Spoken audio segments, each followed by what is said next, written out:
So welcome, everyone. Thank you so much for joining us. My name is Colleen Butler. I am the capacity building lead for the Local Voices Network. And I'm also the manager for the chapter that is based in Wisconsin.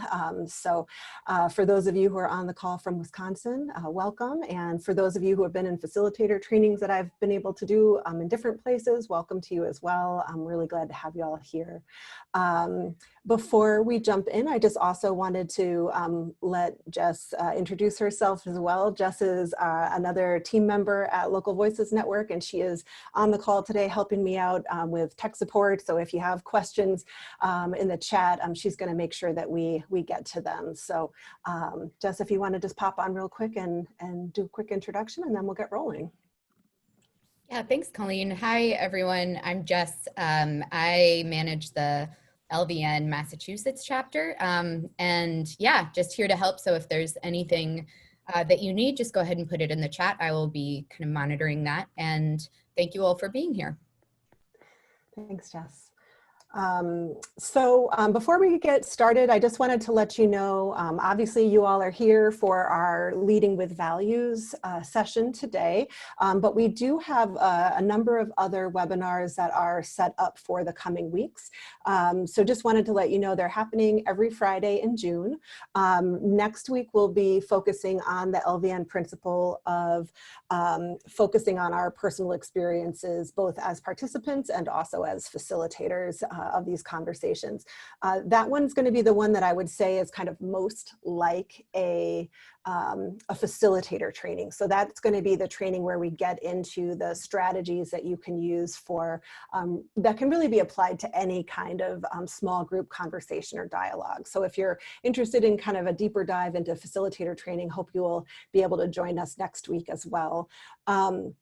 Our third session, I'm going to be co-facilitating with T. Marie King, who is the lead for our Local Voices chapter in Alabama. She's based in Birmingham. And so she and I will be working on that together, and that session is going to cover kind of two forms of engaging with discomfort. One is as a facilitator, kind of knowing what your own hot buttons or triggers are, things that might come up that that maybe will fluster you or maybe take you out of your own body, for lack of a better word, you know, where you might have to really refocus your energy to be able to continue facilitating and holding space. So knowing that in advance and being prepared with some strategies for what to do if that happens to you in a session. Because if we're doing our jobs well at Local Voices Network, you will be in conversations and facilitating conversations with people who you disagree with. And so knowing you know, what might push your buttons is helpful to think about kind of in advance. We'll be doing that, and then we'll also be talking about navigating conflict amongst participants. So if you have people in disagreement in your session, you will have some strategies for navigating through conflicts. And then our last webinar is going to be presented by T. Marie King. She is going to be talking about connecting through community, and particularly how we use our technology tools at Local Voices Network to do that. And so she'll be talking about curation of the conversations and the highlights, what she's looking for. She's our lead for curation on the conversation team at Local Voices Network. So she'll give some tips and tricks of things that you can do if you are looking at your conversation afterwards. T. Marie, I see you are with us right now. So if you want to unmute yourself and say hi, feel free. You want to introduce yourself real quick? Sorry to put you on the spot. No problem at all. Hello, everyone. Colleen pretty much said it all. A lot of my work has been around dealing with difficult conversations around race, bias. And so LVN has just ended up being one of the perfect spots for me to land and continue my work. So hopefully I will see you all on the 19th and 26th. Great, thank you. Thanks for joining us today too. As we start off today, I don't know if everybody had a chance to take a peek at all at the resources that we sent out in advance. We'll send them also kind of after the call today, but I had two resources I was recommending for this call, and one of them is called The Art of Gathering. It was written by Priya Parker, and this book, and she has a TED Talk and a book, and in it, she really talks about creating a space with your gatherings, making them meaningful. And so she has some ideas of things that we can do that I find helpful when I'm thinking about why it is as an organization and as a structure for conversations, we tend to want to lead with values and agreements. And so, you know, she says that at their best, the gatherings allow us to see and be seen for who we are. And to be successful, they have a specific purpose. They are intentional, so we know why we're bringing people together. So if you think about that in terms of the Local Voices Network, what that means is, you know, we're bringing people together to help people bridge gaps and better understand each other across differences. And so when we are gathering groups together, we want to create and foster an environment that helps us to do that. She also talks about the fact that we can build connection through what she calls productive conflict. And so what she means by that is that, you know, having a space where you can have good controversy, where people can disagree with each other, but stay in the space with each other, listen to each other, learn from each other. That's actually what we're really trying to do. And so that comes up for us in our engaging with discomfort principle as well. And then lastly, she says that, you know, a productive gathering, a meaningful gathering also has rules. And I know for a lot of us, that's like rules, you know, why would you want rules for your gatherings or for your, you know, your events where you're trying to connect? But what she really means is we're explicit about the norms of a space. So we say out loud what our expectations are of each other when we are together. And that if we really want to be able to connect meaningfully, we need to name how we're going to be together, why we are going to be that way, and what we need from each other. And so the reason I like to start with her and her work is because I think it's a really nice and helpful framing for why we in our conversations also want to start with values and agreements. They really help us to set the tone for a conversation, and they help us to start things off in such a way that when we are beginning a conversation, people are building trust, they're building connection, even if they don't know each other, even if we're doing it via Zoom, you know, they have an opportunity to feel a little bit more comfortable opening up in the space. So these are some of the characteristics that we are trying to foster. So if you haven't had a chance to take a peek at her book or her TED Talks, only like it's about 10 minutes, I highly recommend that. I think she does a really beautiful job of explaining you know, what we're trying to do with gatherings and how to make them meaningful and impactful. So before I move on to our next piece, I'm just curious if anybody has any questions or reflections from the TED Talk, if anybody had a chance to watch it. Otherwise, I'll move us on, but just want to have a quick pause point.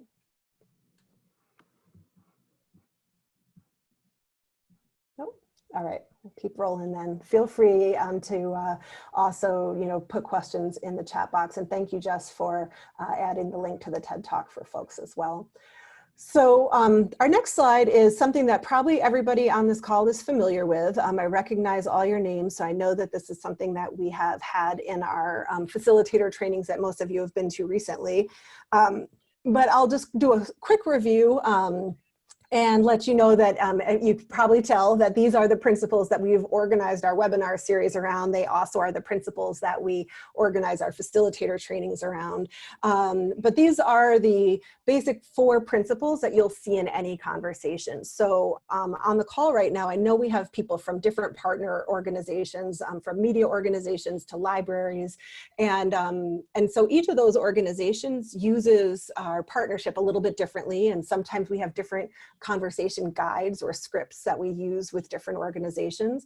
But the one thing that will always be the same is that all of the scripts will always follow these 4 principles. And so we always start with introductions and leading with values, and then also sharing our conversation agreements. And then, you know, the rest of the script is really focused on eliciting people's personal experiences and stories. And we'll go into that more in the next webinar, but as you'll probably remember from our facilitator training, we focus on personal stories because we believe that that's how you can best build connection across differences. And when you're in a debate, you're more likely to be kind of digging into your own perspective or an opinion. But when you're listening to people's stories, you're more likely to lean into those stories. And so that is our shared approach.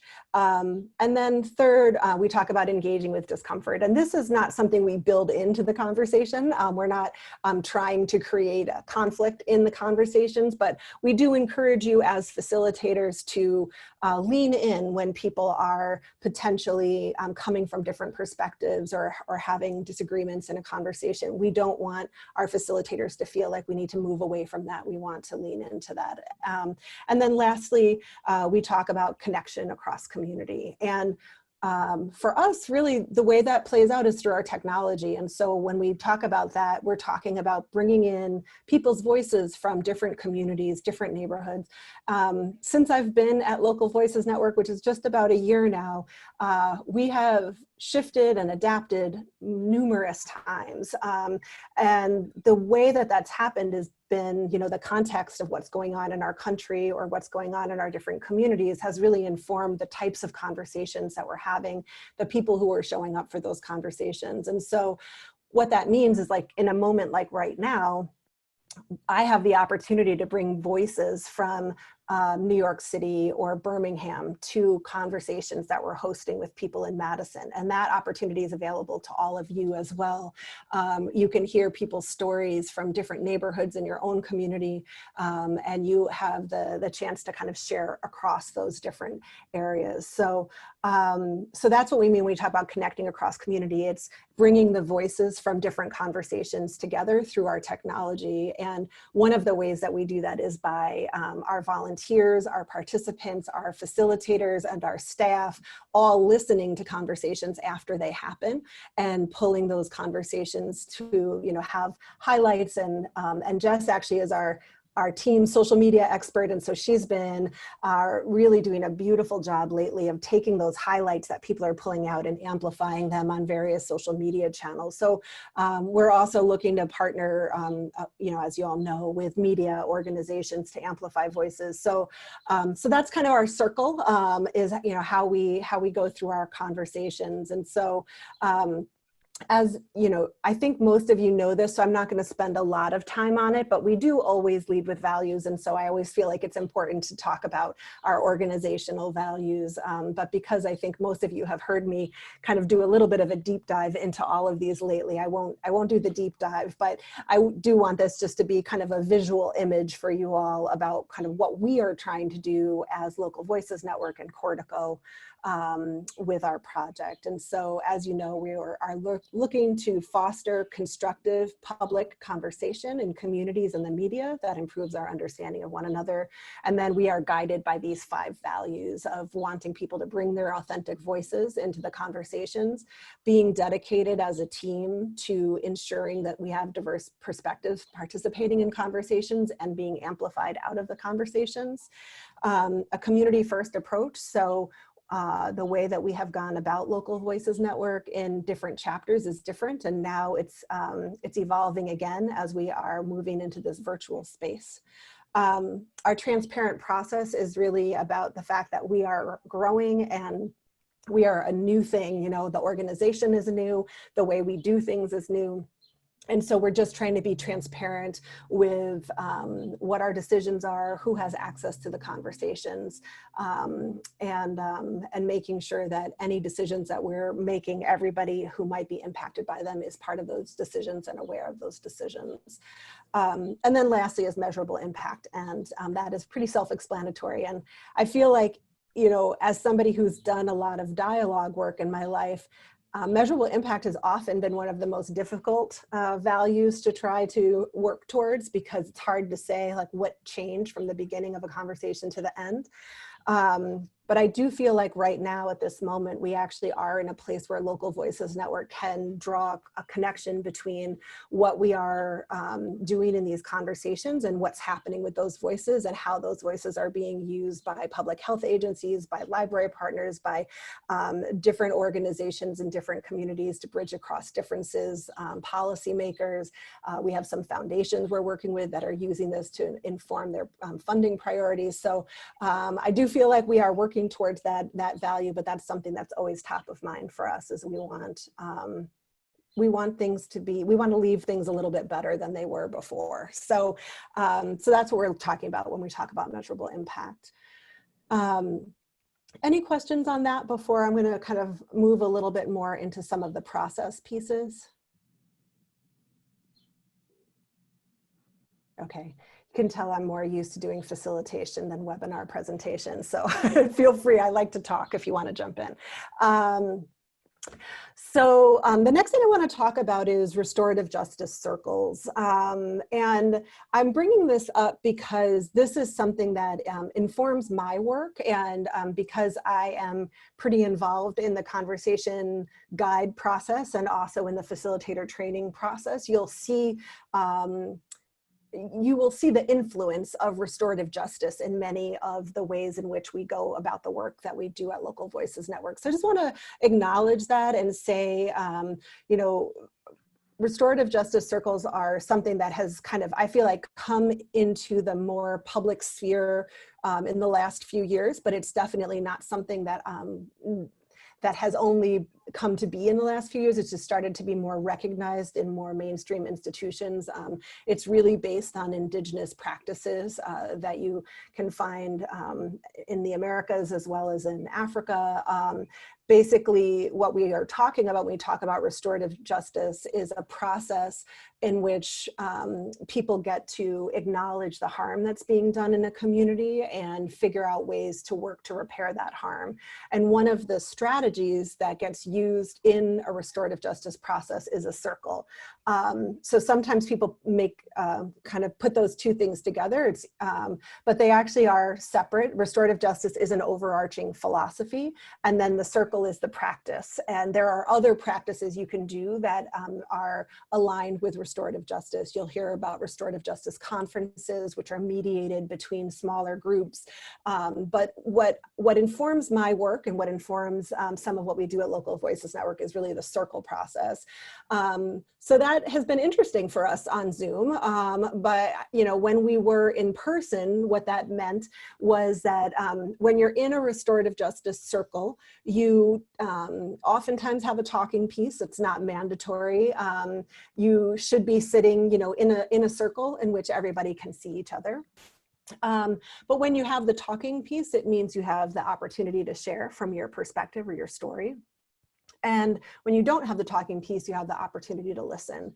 And I remember my first restorative justice training when I was training to be a facilitator with Kay Pranis, who's the author of a book called The Little Book of Circle Practices, if you're ever interested in learning more about restorative justice.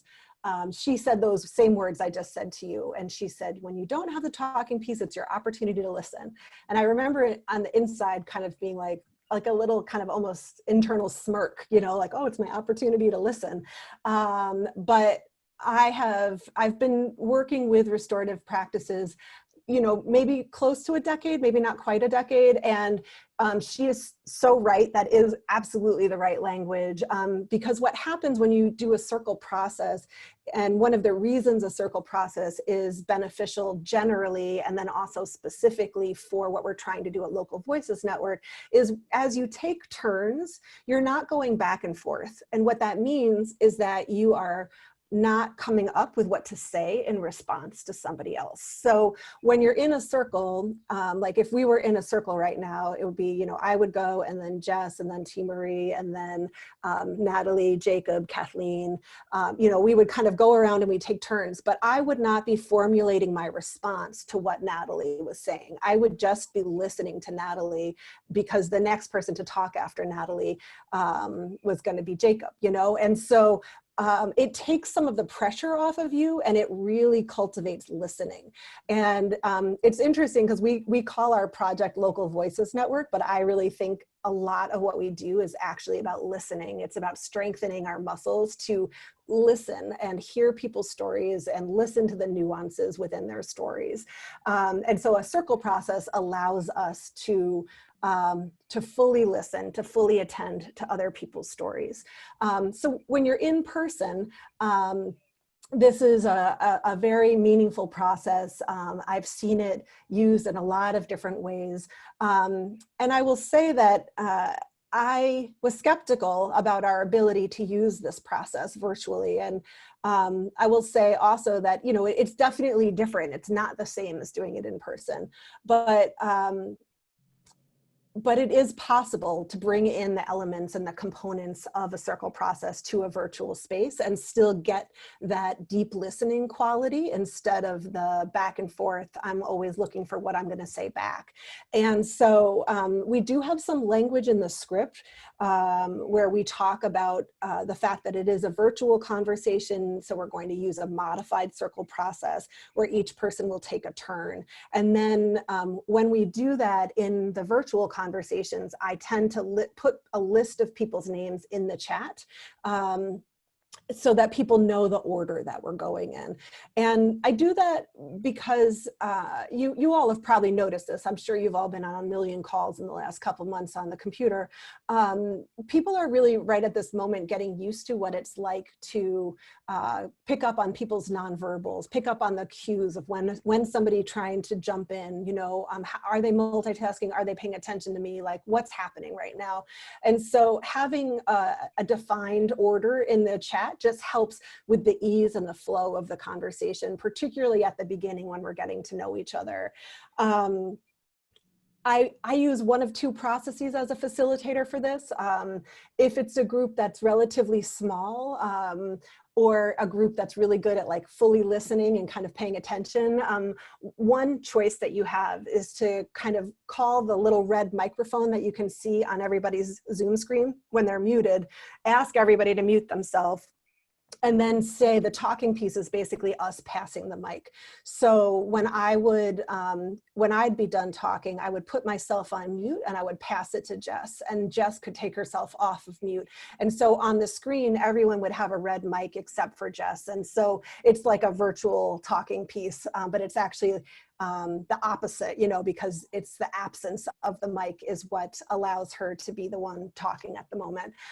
As you can tell just from my description to you all, it's a little confusing. So you can also just not do that and just call people, you know, put their names in the chat and then help guide them. So, you know, what that looks like for me when I do it is I try to give people a little time to know that they're coming up next. So if I was doing it right now, looking at the names that are on my screen, I would say Jess is going to go next, and then after Jess is T. Marie, so that T. Marie knows that, you know, she's on tap for coming up soon. So these are just some little things that I've been working on since we've been doing this in Zoom to try to still cultivate that spirit of listening and attention that we are able to cultivate using the circle process. You'll see on the image that's on the PowerPoint or on the screen, these are kind of the stages of the circle process. And you'll notice, especially for anyone who's been close to Local Voices Network conversations, it really follows the flow of our conversation as well. So you always start with getting acquainted, which is where we do our introductions and our values. And then your next is building relationship. And that's what we call in our script, our story for starters. Then you get into addressing issues. And that is the piece where we do the we talk about the community concerns. And then the last is taking action. And that's the part in our script we call raising our voices. So you'll see that like our process is aligned with a restorative circle process, even though it's not exactly the same. So I do call it a modified circle because I think people who have been doing circle work in like its true form, would rightly argue that this isn't really a restorative justice circle process. But I do want to just acknowledge that it is a process that very much informs like my thinking on how we put our scripts together and how we do our facilitation training. So, so yeah, does that make sense to folks? Maybe just give me like a little thumbs up in your box if if that makes sense, or jump in again if you have any questions. Colleen, Yeah. one thing I have definitely observed you doing, also in addition to sharing the speaker order, is giving people the opportunity to pass in that order. Yeah. Thank you, Jess. That's super helpful and important for the circle process generally. So yeah, you can always give people the opportunity to pass. And as a facilitator, you want to give people the opportunity to pass, but also check back in with them to say, like, you know, say you have 6 people and the person who's second is like, I need to pass. When you finish the circle, go back to them and say, do you want to share anything now? You know, no pressure, not putting them on the spot, but sometimes people are just, you know, they need a little bit of time to think. Sometimes hearing other people share helps people to kind of get a sense of what they want to share. And so it's always good to start things off with that invitation to pass, but then B, follow back up and make sure that if you did pass somebody that they have an opportunity to share again later if they would like to. Alrighty. So the next thing I'm going to share are just a little bit of information about kind of why we do this. So you all know that we are committed to decreasing polarization and increasing connection across difference. And so to that end, we find it to be really important to work on building relationships and connections before we get to the part of talking about strategies or moving forward. So when we ground in our values, it allows us obviously to get to know each other, to begin to see some shared values between us, to set the parameters for how we want to show up and interact with each other during a conversation.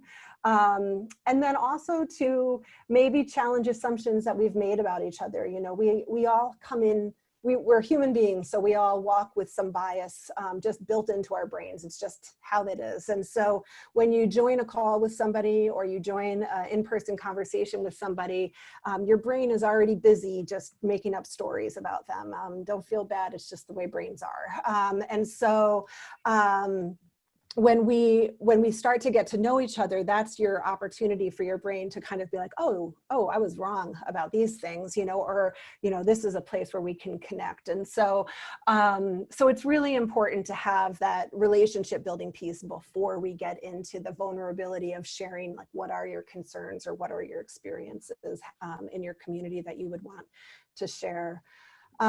So before I move forward anymore, I just want to also ask you each to share a value that's important to you. And so if you could do that in the chat, just share a value that's important to you, and maybe one that's connected to why you are joining us today. It is okay to, if all of us put the same value, that would be fine. It's important for us to know that we have shared values. And so I would invite you to go ahead and share one in the chat. Curiosity, thank you. I think curiosity is a really important value for Local Voices Network. I hear empathy, which definitely is another one that is really connected to the work we're trying to do. Community and humility and listening. Let's see, transparency. So there's a lot of alignment with what the Local Voices Network values are broadly. One thing I'll say to you, because as a facilitator, you will answer this question again and again, because we do invite the facilitators to respond to this question as part of the conversation with an LVN conversation.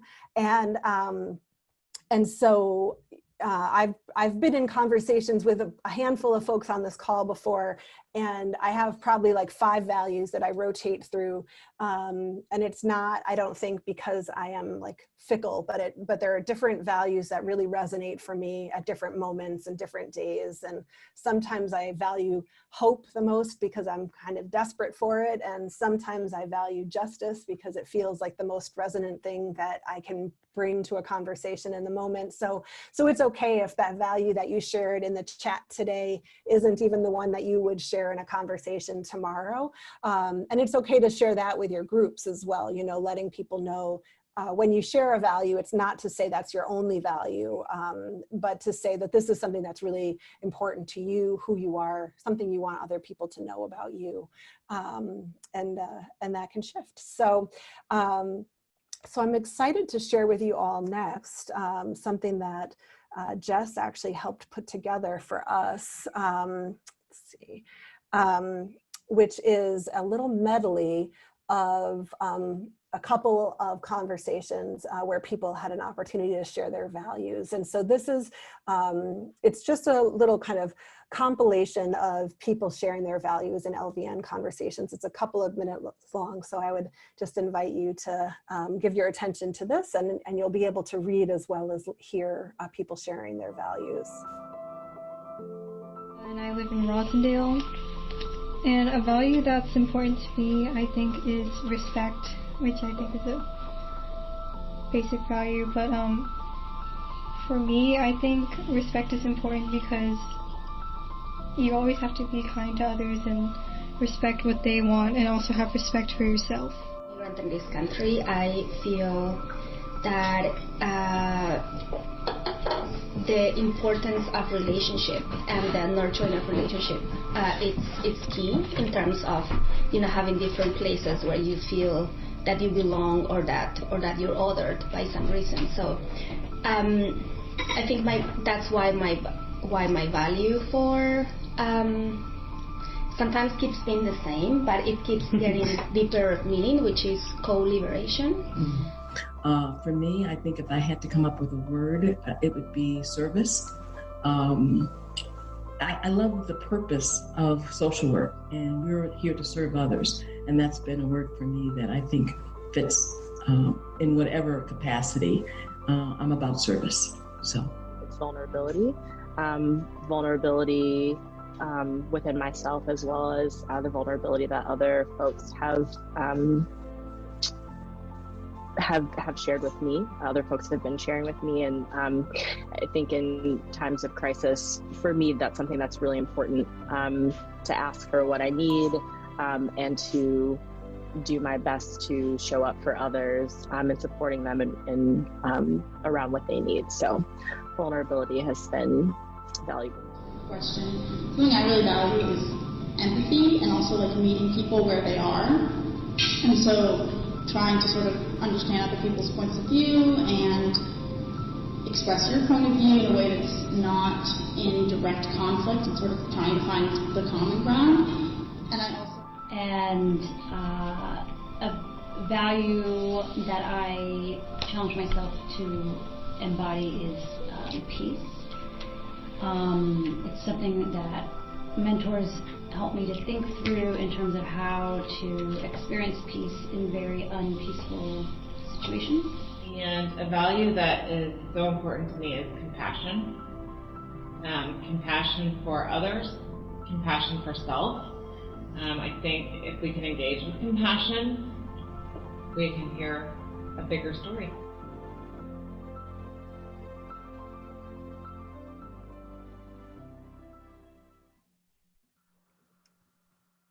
So thank you, Jess, for putting that together for us. We really appreciate it. And I think there's one thing for us to kind of think about what our own values are, and it's another thing to like really hear some of the stories that come up in the conversation. So I really appreciate the opportunity to get to share little snippets of conversations with you all. Let's see. Why do we do this? Why do you, every time you listen to me talk, I'm talking about leading with values. So, you know, we do this because we really feel that the way that we begin the conversation is critical to helping us create the environment for people to participate. And so that's part of the reason why at the beginning of a conversation, you know, you want to be on the call early, you want to be welcoming people. Just mentioned at the beginning of this, like it'd be nice for us to have some music, you know, anything you can do to bring people in and have them feel welcome, especially if they're people who don't know each other or who you don't know, you know, bringing people into a space and having them know you're glad that they are there. Whoever they are, whatever your relationship is, you're glad that they're in the space with you. That will help set the tone for your whole conversation. We also want to kind of make sure that we share these 3 things at the beginning of a conversation. I'm sure there's a variety of people and learning styles on the call. So my guess is maybe there's at least one person on the call, I know there is because I'm one of these people, who likes to kind of know what's about to happen. And so, you know, we can't lay this out like exactly for folks, but just letting them know, you know, this is going to be about a 90-minute conversation. We're going to start off with some basic kind of introductions and just getting to know each other. Most of our time after that's going to be spent talking about our community hopes and concerns. You know, I'll be facilitating, so that means, you know, I'll let you know what's happening and when we're going to transition from questions. You know, you all are welcome to participate in whatever way you feel comfortable. And, you know, so just letting people know that at the beginning can help people who like to know what's next, just kind of relax into things a little bit. We also, again, as you know, invite people to share the Local Voices Network values and let people know that we're hoping that the spirit of the conversation will be grounded in those values. And then next, we share the conversation agreements and get consensus. I'll go through the actual conversation agreements shortly, but one of the things that I want to just kind of reiterate is that conversation agreements are a tool for you as a facilitator. They are something that you can use throughout the conversation to ensure that the conversations are going in the ways that are aligned with our values. And so that's why we put these 2 pieces together, the values and agreements. The agreements are what help us to kind of actualize our values. And so we, you know, when we do this, we want to make sure that people also buy into the agreements. And so because we have limited time, we do actually share our recommended agreements. But if you had longer time, you know, if you had more time with people, and you were doing a different kind of group, you can even build agreements together. But for the purposes of Local Voices Network, we do provide agreements that you know, have worked pretty well for the project so far. And really what they're intended to do is to help us promote the fullest participation from as many people in the conversation as possible. They really are intended to help people. I think safety is one of those words that's maybe not quite right, but you know, it helps people go out on a limb, be vulnerable, and you know, share in ways that are perhaps actually a little uncomfortable for them. And that's actually what we're trying to do, is to create a space where people can be vulnerable. And so one of the things that's important when you share the agreements at the beginning as a facilitator is to ask people, do you have any questions? Do you have any concerns? Is there anything you'd like to add or change? And I will say, I've done a lot of facilitation in my life, and I've definitely been parts of groups where that people have wanted to change things, add things, ask questions. I have personally not had that come up too much in Local Voices Network conversations, so it feels a little perfunctory, you know, where you just say, like, is everyone on board with these agreements? But it's still an important step, because getting people to say yes is what makes them effective later. If people are confused or they don't feel like they were asked, it's harder to go back to them as a facilitator to say, hey, remember we agreed to share the time, or we agreed to, make sure that we weren't interrupting people. So that's part of the reason we put them in, and we put them at the beginning, is to give you all and us all tools as facilitators to kind of keep the conversation going in the way that we want it to go, and that's aligned with the values. When you are creating agreements, the goal is that they will create a sense of trust in the group, that they will promote honesty and vulnerability, that they will clarify assumptions about how we behave and what we can expect in terms of how others will treat us. And this one's really important. I think a lot of times we take certain norms for granted, but oftentimes if we reflect on them, we can realize that our norms are kind of culturally informed. And so if we are having conversations across difference, what I think is respectful may not actually resonate for what other people in the group see as respectful. And so being clear about, not just we're going to respect each other, but what does that look like? How do we show respect to each other? And so making a kind of intentional space where we can reflect on that is really important. And then, they are intended to help us create a space where open and clear communication can occur. And then it helps participants take responsibility for how they participate. And you know that you have a great group and you've done a great job as a facilitator when another person in the group says, I don't think that what we're doing is aligned with our guidelines. That, what we really, when we're doing a great job, people in the group feel empowered to hold each other accountable to the guidelines that they've agreed to. And so this is part of that, is that it doesn't have to only be you as a facilitator ensuring that people are aligning with the guidelines, but other people can do that as well. So that's just a little bit about kind of why we have, and I'm sorry, you'll hear me go back and forth between agreements and guidelines, and I know I should really just get clear on what word I'm going to use, but we kind of talk about them differently in different spaces. And so I think in general, in the facilitation world, you will hear those two words kind of used interchangeably. So I apologize if that's confusing, but we are going back and forth between agreements and guidelines. So next, I just wanted to share the guidelines that we've come up with for Local Voices Network. These are our current guidelines, and they are a little bit different. We have updated them a little bit because of the fact that we're on Zoom, so they're a little, we've had different needs basically in terms of the agreements. So the first one is speak for yourself and out of your own experiences. Second is allow others to speak for themselves. Third, share the time and allow others to finish speaking, take turns. All of these first ones are really about, asking people to share their own stories.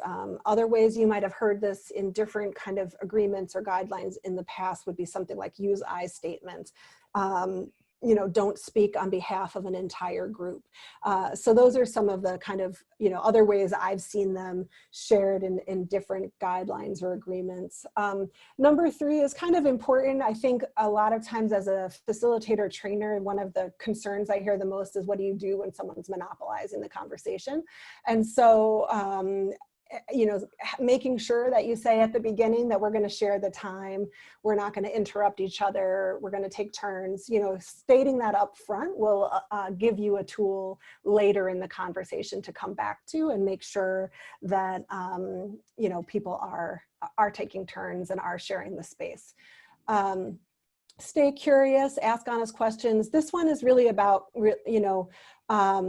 if somebody says something where you might be inclined to make an assumption about what they mean, rather than doing that, we want you to ask a question.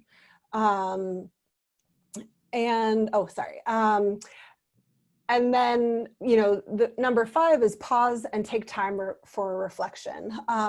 This one is, probably obvious, but it's basically it might be obvious, but it is actually difficult for people, particularly on Zoom. You know, the longer I stare into a screen of muted microphones and cameras off, I just want to fill up the space. And so, you know, I'll say that for myself as a facilitator. It's definitely something that I've had to work on, is getting to a place where I'm comfortable letting people process and really reflect before they feel like they need to jump in and respond.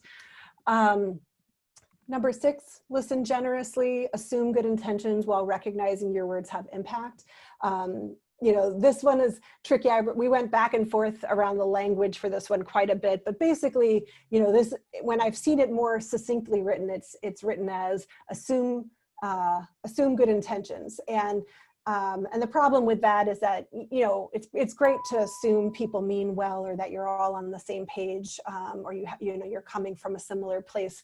At the same time, that can't be an excuse for people to say things that are hurtful to other people in the group. And so that we wanted to have kind of a balance there between those two.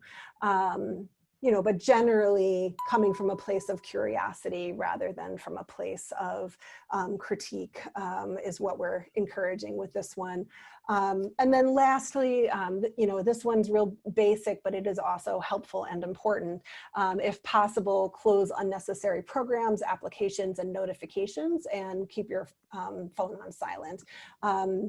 You know, as you know, like as you are on a Zoom call, it's quite tricky to fully attend to the group. And as a facilitator, that's been one of the hardest things for me, is like, how do you create space when you're just looking at a screen? You know, how do you hold the space for people? How do you make people know you're really listening and attending to them? And one of the easiest ways to get pulled away from that is by having your Slack notifications popping up while you're listening to people talk in a conversation, or you know, having your text come through. And so we all, I think, are in a place of trying to give a lot of space and grace for the fact that many of us are managing many things at the same time that we've never had to manage at the same time. You know, so it's a difficult time for us to be holding space and facilitating. So to the degree possible, if you're able to like really be fully present and attend to the conversation, that is really important as a facilitator and as a participant as well, because we recognize that people are sharing their personal stories. They are frequently being quite vulnerable in the conversations. And so we want that to be honored and respected. And so finding the balance between having grace for all of the things that people are managing in their lives, with the fact that people are going to be sharing in these conversations, and giving them your full attention when they are, is really important to that story being honored and respected. So the next thing I'm going to do is just share with you a sample of, this is our CEO, Parisa Parsa, doing the conversation agreements in a conversation, where I think she does a really beautiful job of kind of elaborating on them. Still, she's pretty succinct, but she kind of explains a little bit about each one. The one thing I just want to note before I press play is that this is from the time before Zoom. And so some of the conversation guidelines are just a little bit different than the ones that I just read you. But I think you'll get kind of the gist of the way that we use these in conversations. So I'll go ahead and press play. And this is pretty quick, but I just wanted you to have a chance to hear somebody else's voice and hear it in action.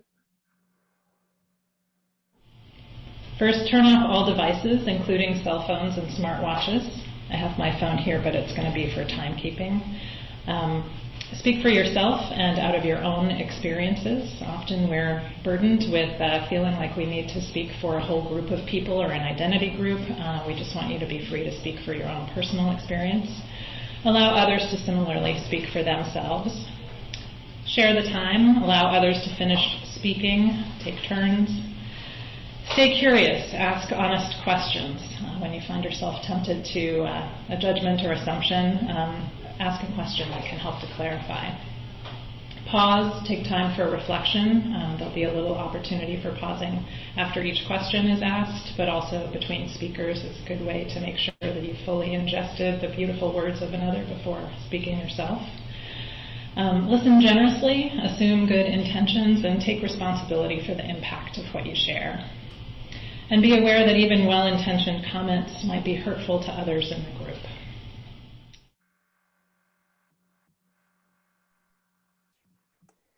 So that is the end of the information that I have prepared for you all today. I am very happy to chat or answer questions or provide clarifications.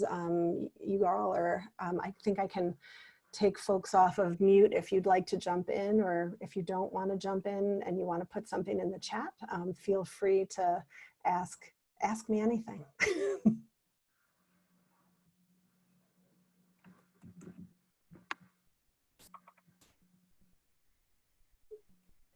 Or Jess or T. Marie, if you all have anything that you would add or share that I maybe, zoomed past, please feel free to jump in as well.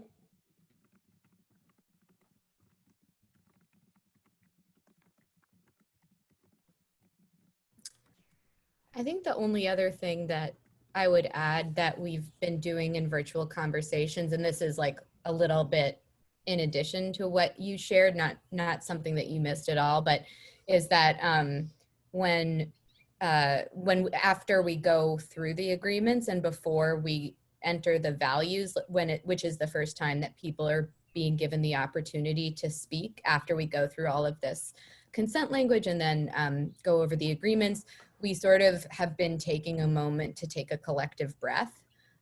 So that is a way to kind of get people out of passive listening and kind of prepare them to engage a little bit more. So just something we've been doing more in the virtual conversations, knowing that people's attention is different for Zoom, so I just add that as a recommendation for folks. Thanks, Jess. And I was just going to add,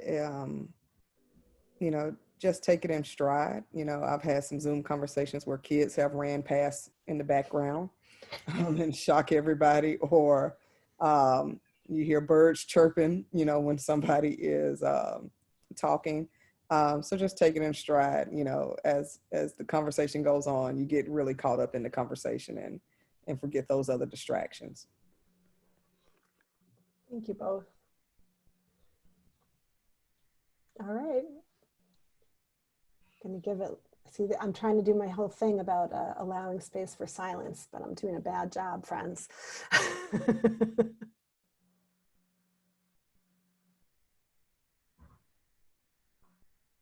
All right, well, if there aren't any other questions, I can certainly give you back your couple of minutes before perhaps lunch, perhaps your next Zoom call.